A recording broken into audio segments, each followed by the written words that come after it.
Have you ever, found yourself just falling down one of those late-night internet rabbit holes? Oh, absolutely. I think we all have at some point. Right. You're clicking through local urban legends, expecting, I don't know, a cheap thrill, but then you stumble across something that feels uncomfortably real. Yeah, where it stops being a spooky story and starts feeling like an actual warning. Exactly. So, welcome to this deep dive. Today, our mission is to explore a terrifying intersection.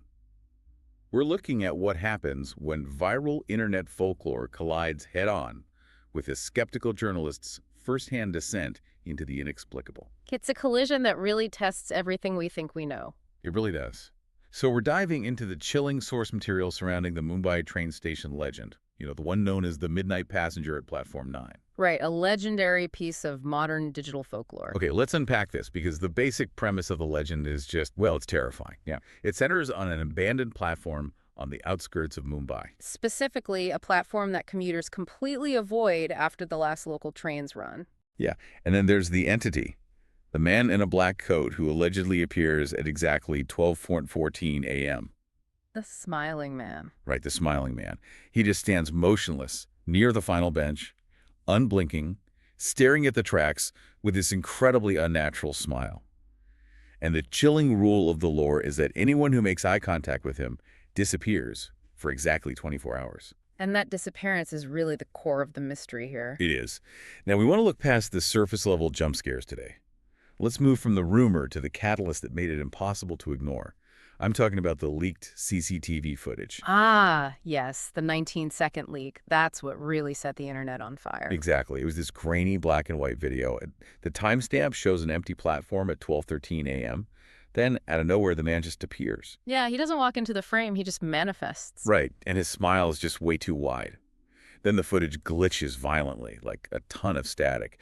When it stabilizes, there's another man trapped in front of him, staring helplessly upward before they both just vanish. And that video disappeared from the internet after 2 days, but obviously people had already saved it. They absolutely had. I look at that 19-second video like it's modern digital folklore. It's almost like a terrifying pop-up ad that infects reality itself. Huh.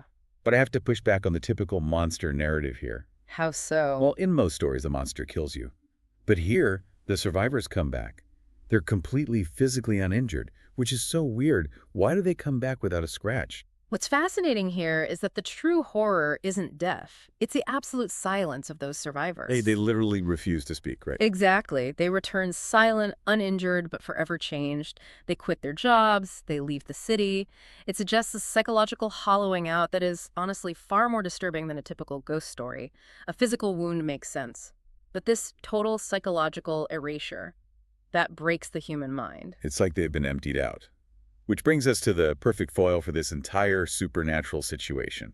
A professional skeptic who wanted to debunk the whole thing. Nikhil Sanyal. Yes, Nikhil Sanyal, a journalist who built his entire career on humiliating paranormal frauds. He was a very confident guy.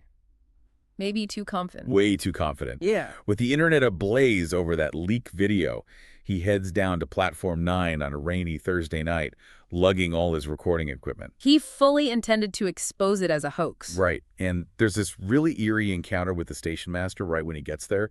The station master actively warns him to leave. A local who actually knows better. Yeah. And Nikhil just brushes him off. He actually jokes that the previous victims were probably just kidnapped by a gang. He says something like, "Kidnapping causes trauma, not ghosts." And the station master's response is just bone-chilling. It really is. The station master just looks at him and says, they weren't traumatized before they disappeared. Oof. Just implying that the trauma wasn't from the disappearance, but maybe from what they were forced to look at. Exactly. So Nikhil ignores him, obviously. He sets up his cameras at 11:48 p.m. He's live streaming the whole thing. And his comment section is just flooding with people typing, "Don't look at him," in all caps. The audience knows the rules, even if he refuses to respect them. Yeah. Then 12:14 a.m. hits. The fluorescent lights start flickering. The temperature drops so sharply that Nikhil's breath actually fogs up on camera. An immediate breakdown of the physical environment. And this heavy electrical buzzing sound fills the air. Camera 2 glitches out for 3 seconds. And when it comes back, the smiling man is just suddenly there. Standing right by the bench. Tall, thin, that unnatural smile. And his coat is perfectly still, even though the wind is blowing. Now, here's where it gets really interesting, because I have to push back on Nikhil's arrogance here. Go ahead. Why wouldn't a seasoned journalist immediately pack up the moment the physical environment shifted? I mean, the temperature drops, the air is buzzing. I'm screaming with the live stream chat at this point. Why didn't he run? If we connect this to the bigger picture, it actually makes perfect sense for a skeptic. Skeptics rely entirely on the predictability of reality. But his reality was literally dropping, freezing fog. I know, but when the physical rules broke down, their minds often freeze. They experience this profound cognitive dissonance. They're so desperate to find a logical explanation, like an electrical short or a hidden air conditioner, right up until it's too late. Wow. So his brain just misidentified the threat because it didn't fit his logical framework. Exactly. And that hesitation is his ultimate mistake. It really is. Yeah. Because Nikhil ignores the chat warnings completely. He aims his flashlight down in the train track. Which is the one thing you're not supposed to do. The worst thing he could do. He shines the light down into the rain, and instead of gravel, he sees human shapes standing far below where no space should even exist. An impossible depth. Yeah, an alternate dimension, basically. And then the smiling man turns his head way too smoothly. Nikhil makes eye contact. And the real world just vanishes into absolute silence. Just a complete sensory collapse. Exactly. I kind of compare it to putting on high-end noise-canceling headphones. You know, when you flip that switch and the ambient noise of the whole world just drops out? Oh yeah, that pressurized silence. Right. But imagine, instead of just canceling sound, the entire physical world drops out. Nikhil is suddenly standing in this ancient, rotten-smelling underground tunnel. He's been pulled completely out of our reality. And he's not alone down there. There are hundreds of missing commuters lining the walls of this tunnel. They're physically intact, still in their work clothes, but entirely hollowed out. Like empty shells. Yeah. And one of them, without even moving their lips, just whispers to him, "Don't let them hear your real voice." It's just a terrifying rule for survival in that space. And then he hears the approach of the train. But it doesn't sound like a machine. The source material says it sounds wet, like it's breathing. Ugh, that's deeply unsettling. It gets worse. When he sees it, the metal exterior looks like blackened, burned flesh. The windows are completely covered in handprints from the inside. There are human arms protruding from beneath the wheels. A literal nightmare train. Yes, and it's packed tightly with terrified passengers, all just mouthing silent warnings through the glass. This raises an important question, though. What exactly is feeding on these people? Right, because they aren't dead. Exactly. The fact that they are kept alive but drained of their essence suggests that this isn't some traditional afterlife. It's a parasitic ecosystem, a machine hidden beneath the city that literally feeds on the drudgery and exhaustion of the daily commute. It's like taking the soul-crushing 9-to-5 grind and making it a literal, fleshy monster. So Nikhil realizes he's in serious trouble. The smiling man is right there, and his face literally splits open. Splits open. Yeah, the smile stretches so far, the skin tears, revealing more mouths moving beneath his skin. And they all whisper in unison, "We found another one." Oh, indicating a hive mind. He wasn't just dealing with one entity. Got it all. Yeah. So Nikhil finally runs. He sprints down this dark tunnel. But the living train doesn't speed up. It just silently follows him, pacing him. Just drawing out the terror. Yeah. And as he runs past the hollowed-out commuters, one of them, a man with freezing cold skin, grabs Nikhil's arm and whispers, "Don't board it." Ah, he broke the rule. He used his voice. He did.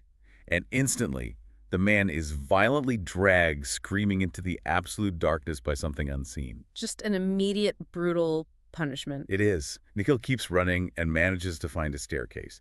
Near the stairs, there's a young woman. She tells Nikhil, "You won't remember most of this later." It was a brilliant defense mechanism for the ecosystem. Right. And then she delivers this horrifying revelation. She looks into the dark and says, "He wasn't alone down here." And that's when the transition happens. Yep. Total darkness. Nikhil wakes up 24 hours later in a hospital. They found him 40 kilometers outside of Mumbai. So he survived, physically. Physically, yes. Right. But the live stream, it corrupted to pure static the exact moment he made eye contact. The doctors, of course, diagnosed him with temporary psychosis. Wrapping it up in a neat, rational medical bow. Exactly. But the lingering aftermath is so tragic. Nikhil completely stops taking trains. He stops smiling in photos. And every single night, right before 12:14 a.m., he covers all the mirrors in his apartment. Because of what he sees in the reflection. Yeah, he still sees the tunnel Yeah. and the smiling entity waiting for the next train. So what does this all mean? The tragedy of his survival is just, it's immense. He survived, but his reality is permanently shattered. It's the darkest irony. The man who dedicated his life to exposing fakes with cameras is now the sole keeper of a terrifying truth that technology completely erased. He went looking for proof, and the proof broke his mind. Just isolating him entirely with a trauma he can never prove.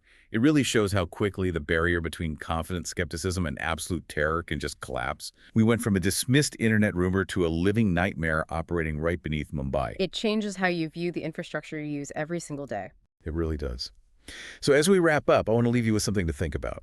Next time you are waiting on a quiet station platform and you see a commuter standing there, staring blankly ahead, just totally hollowed out by their daily routine, you have to wonder, Oh, I see where you're going with this. are they just exhausted from a terrible day at work, or are they a 24-hour survivor?